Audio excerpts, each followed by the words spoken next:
Hello दोस्तों, आज मैं आप लोगों के सामने मुंशी प्रेमचंद की कहानी लेकर आई हूँ।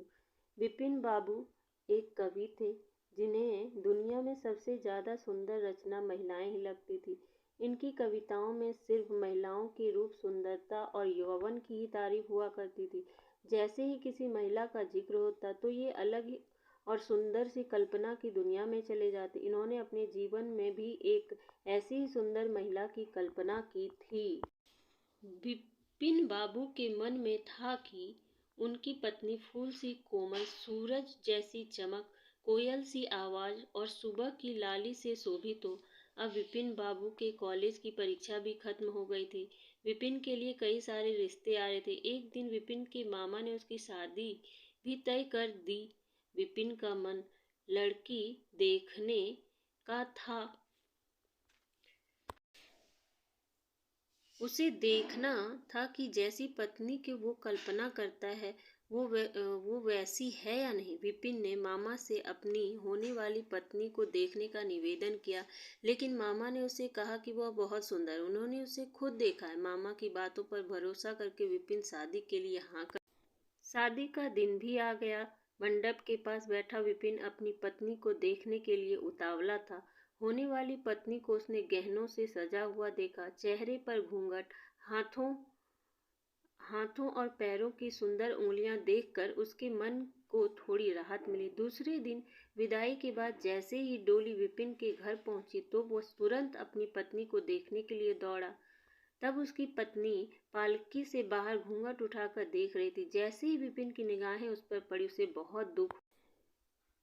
विपिन ने जैसी पत्नी के सपने देखे थे वे बिल्कुल भी वैसी नहीं थी। चौड़ा सा मुंह, चपटी नाक, फूले से गाल विपिन को बिल्कुल पसंद नहीं आए। रंग भले ही उजला था लेकिन उसके अलावा विपिन के सपनों की दुल्हन से वो एकदम अलग थी। विपिन की सारी खुशी गुम हो गई। उसे मामा पर काफी गुस्सा आया जिन्होंने लड़की की तारीफों के पुल बांधे। सबसे पहले उसने मामा से लड़ाई की, उसके बाद ससुराल वालों से और फिर अपने घर वालों से। विपिन के मन में हुआ कि इस महिला के साथ किस तरह से पूरा जीवन बिताऊं।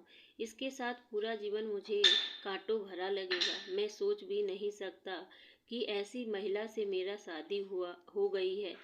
मेरे क्या ख्वाब थे और क्या हो गया है। भगवान को मेरे साथ ही ऐसा करना था। फिर उसके मन में हुआ कि शादी मैंने जबरदस्ती तो की नहीं थी। अब इस लड़की को क्या पता था कि पत्नी को लेकर मेरे क्या सपने थे।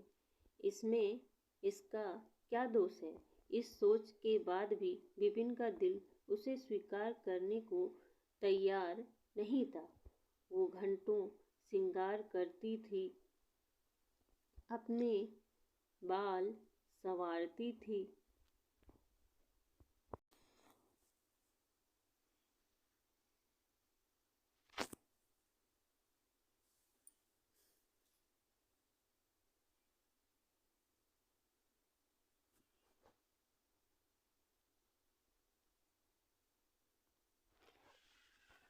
लेकिन विपिन के मन को बिल्कुल भी नहीं भाती।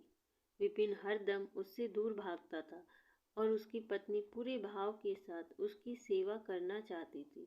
होते होते विपिन घर में पल भर भी नहीं टिकता था। जब भी विपिन की पत्नी आशा उससे कुछ बात करने की कोशिश करती तो वह उसे खरी खोटी सुना देता। हेलो दोस्तों, आपको कैसी लग रही है कहानी? अगर अच्छी लग रही है तो लाइक करें और ऐसे ही कहानी सुनने के लिए चैनल को सब्सक्राइब भी करें। आगे की कहानियाँ सुनिए। विपिन रोज दोस्तों के साथ बाहर जाता और पत्नी घर में उसका इंतजार करती रह जाती। काफी दिनों के बाद जब विपिन घर खाना खाने के लिए आया तो आशा ने कहा कि आप मेरी वजह से घर में रहना ही छोड़ देंगे क्या? विपिन ने मुंह मोड़ते हुए जवाब दिया, घर में ही तो रहता हूँ, बस आजकल नौकरी ढूंढने के लिए ज्यादा भाग दौड़ करनी पड़ रही है।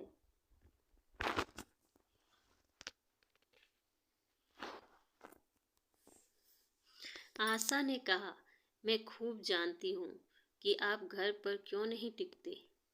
आप किसी डॉक्टर से बात करके मेरा चेहरा वैसा क्यों नहीं बना देते जैसा आप चाहते हैं? विपिन से चिढ़ते हुए कहा। क्यों, तुम बेवजह फिजूल की बातें कर रही हो? तुम्हें यहाँ आने के लिए किसने कहा? उसकी पत्नी ने पूछा। जब आपको किसी चीज से परेशानी है तो इसका इलाज भी करना होगा ना, विपिन बोला। भगवान जिस काम को नहीं, गुस्से में आशा कहने लगी, इसके बारे में आपको सोचना चाहिए कि भगवान ने जो किया है उसके लिए मुझे सजा क्यों मिले। हर